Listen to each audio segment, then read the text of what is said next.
suspect! Coming to get you, Bobber. Wolfman's got Nards!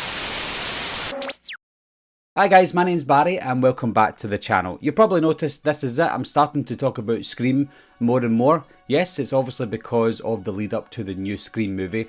So we're going to start with, in our Scream content, we're going to be starting with Scream, the TV series. I tried to find the best way to do a review for the TV series. I wasn't going to do an episode per episode because that would take far too long, and I was toying with the idea of doing a separate review for Season 1 and Season 2. Now you'll notice I'm not talking about Season 3, and I'm not going to be talking about Season 3, the Scream Resurrection. I haven't saw it, I heard it's terrible, and it's not related to the first two seasons of the show. And speaking of connections, this was my biggest concern before I watched the TV show, that it wasn't connected whatsoever to the original Scream movies. It was set in its own place of Lakewood with its own characters and its very own killer with their very own costume. So you could really call this something else and you wouldn't even think about calling it Scream because it's not connected to Scream yet. So I had concerns because they called it Scream and it really wasn't a Scream movie. The only connection that we had was the killer wore a mask similar to Ghostface, as well as call their victims on a cell phone or a mobile phone. Let's start with Lakewood. You know, it's not Woodsboro, it's Lakewood. And because we had so many episodes to get to know Lakewood and its characters, after a couple of episodes, to be honest, I forgot about the characters and Woodsboro in the Scream movies. Not to say that they're bad, but just the fact that this was written so well that it made us fall in love with the characters. It made us fall in love with Lakewood as a scene, as a place. So that might be down to the writing, I don't know, but just it felt so natural. It felt like I belonged in Lakewood. It felt like I belonged with the characters of Lakewood as well. We'll get into the characters more in the review, but I just think that every character, and I will pinpoint a few of them, every character was relatable, every character was lovable, and every character, apart from Emma, every character you felt at one point or another could be the killer. The story of Scream was about, well, it started in the early 90s, 1994, about this guy called Brandon James, who we think may have died at prom or at a party, and he was in love with Daisy, who was Emma's mum, and there was a few people that died that night. Now, as far as we're aware, Brandon James killed them, and then he got killed at the end of it, and then he disappeared, and that was it. So the story itself, going to modern day, is Brandon James still alive? Is he the one doing the killing, or is it a copycat killer that's wearing the Brandon James mask? And throughout Season 1 and Season 2, we're led to believe that Brandon James is back, but at the same time we're thinking, could it be somebody that Emma knows that is trying to do like a copycat killing of Brandon James? But even though this person is a copycat killer, we still don't know ourselves as if Brandon James is the actual killer, or if Brandon James actually killed anyone back in the early 90s. We just don't know that. Overall though, it was a cohesive and solid story that cemented this as its own. You know, we don't think about Scream movies, we just think about Scream the TV series with Brandon James and that specific storyline itself. That's why I didn't want to watch Season 3, because it had nothing to do with the first two seasons. But it just felt like it had a really solid base for a show that could have lasted quite some time. Because the story is so long and it lasts 2 seasons at least, there are some plot holes, and some major and obvious plot holes. There was one, if you guys have seen this, you can let me know if you noticed this, but there was a scene in one of the episodes where Will and Piper were getting attacked by the killer, and we could see that they were getting attacked by someone behind them, and Piper pretended that, oh, I'm a victim, and she got hurt, and we saw 3 people in the one scene, and Will saved her. Well, he thought he saved her anyway, but it was obviously an act, but he thought he saved her, and then the gang spoke to Will after it saying, yeah, I saved Piper, and Piper's like, yeah, the killer attacked me. And then at the end of it, Piper obviously was the killer at the end of Season 1, and then she got killed. But everyone was scratching their heads thinking, maybe there could have been a second killer, we just don't know. And if there's not a second killer, someone's trying to do what Piper was doing. Well, no, you heard it from Will, there was another killer. So should they have not have questioned themselves who was it that was helping Piper? They just kind of forgot about that. That was a blatantly obvious plot hole, something that maybe the writers just didn't really think of, and people weren't talking about back in the day, or back when it came out. But I was left scratching my head thinking, it's so obvious there was 2 killers. Like, we saw 2 killers in the one scene. You've got to address that. Going back to the characters though, we had Emma, who's the main character. She's obviously the Sidney Prescott of the Scream TV series, and I think she was decent for the most part. She was a little whiny, but again, she was just kind of emulating that character trait that Sidney had in the Scream movies. So I think Emma was a good leading character, a good leading role for whoever was going to be the lead in the Scream show. We had characters like Noah, who was the obvious Randy of the show. You know, he's the character that knew a lot about killing. He was the one that loved horror movies, and he was the one that mostly referenced horror movies. But we also had other characters that came into the show that started to reference horror movies, like Stavo in season 2, and he felt like the Mickey from Scream 2 in the Scream TV series, a character that also loved horror movies, but you think, could they also be the killer? Other characters that were there were obvious nods to the original movies, like you had Will, who was Emma's boyfriend, and Will's friend Jake, who became a main character in the show. They felt like the Billy and Stu of the Scream movies in season 1 of Scream, so we thought, are they going to turn out to be the killers because of what happened in the movies? There were so many things that made us think that certain characters were going to be the killer, simply because they were tributes to characters in the Scream movies. There was a lot of other great nods to lots of different horror movies throughout the show,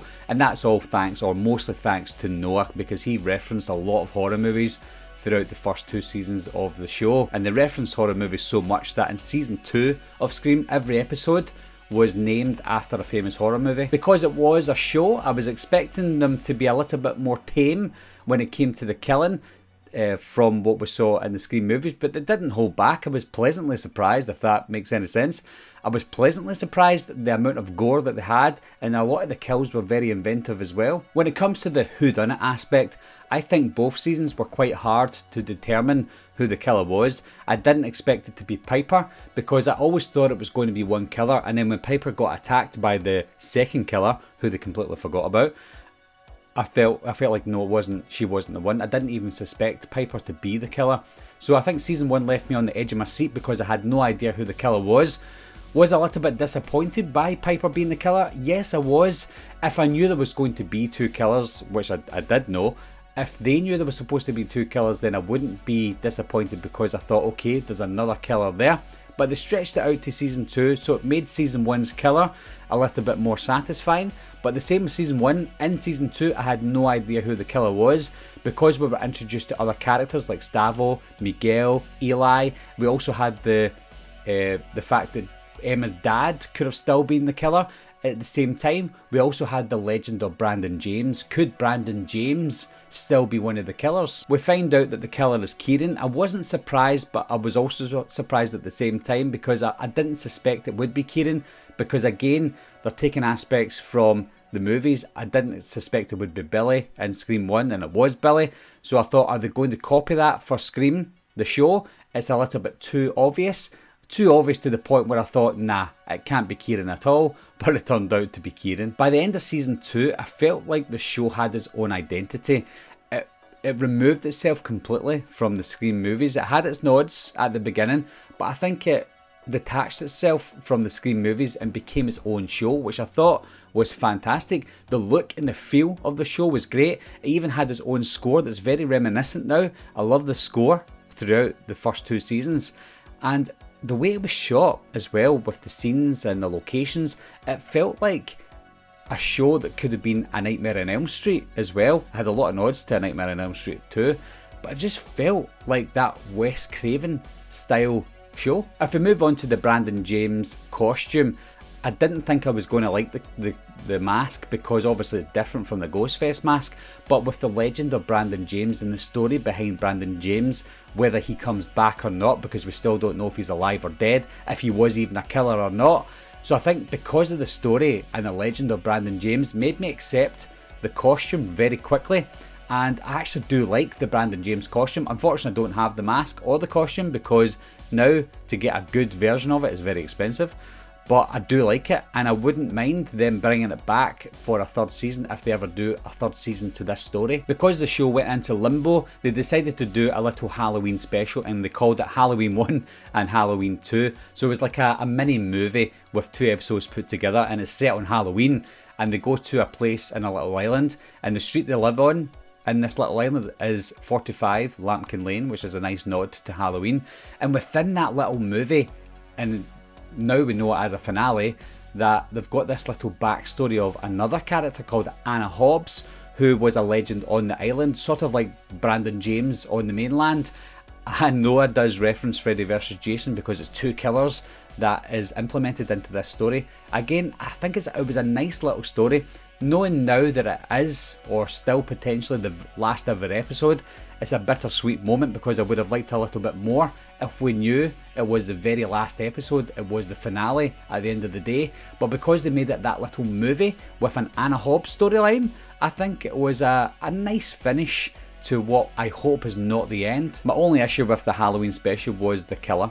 The killer reveal, I thought, with Alex, I thought it was a little weak, and the reason for what he'd done was also a little weak as well. But what I did like about this was we see Kieran at the start, and before we get to that episode, Kieran gets a phone call from someone saying something like, "Who said you could wear my mask?"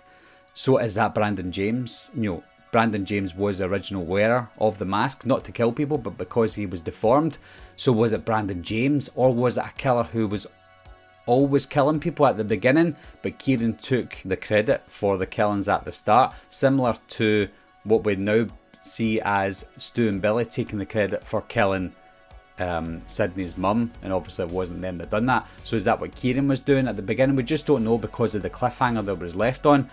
And then obviously at the very end, this is where I would have loved to have seen a season 3, and I will talk about it in future movies. But we see at the end, Emma's dad came back and he's standing at the grave of Brandon James. Is he the one that killed Kieran because of what he was doing to Emma? And is he still living a fantasy where he could be the new killer? Was he the killer way back in the early 90s because he was the only survivor of the massacre back then? And did he frame Brandon James? And even still, whether he framed Brandon James or not, could Brandon James still come back for revenge against Emma's dad and anyone else because he was blamed initially? Or could he have been the original killer and he is still back because he was the original wearer of the mask? I think the cliffhanger after the little mini movie that we had, the last couple of minutes, was fantastic because it left so many things open, it left so many things left unsaid. But if they did make that the very last episode and we don't see a season 3, then it was a cliffhanger that left us scratching our heads thinking, wow, that was great.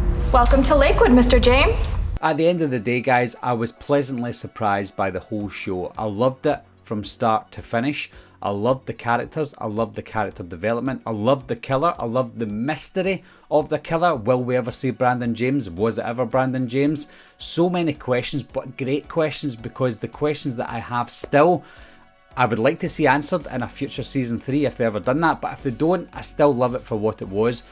Way over exceeded my expectations because I wasn't expecting anything from the show at all. I won't watch season 3, the season 3 that we got, but the first 2 seasons blew me away. It was amazing. So what are your thoughts on just the first 2 seasons of Scream? Forget the season 3 that we got.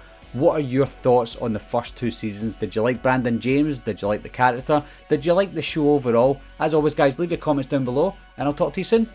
Bye bye.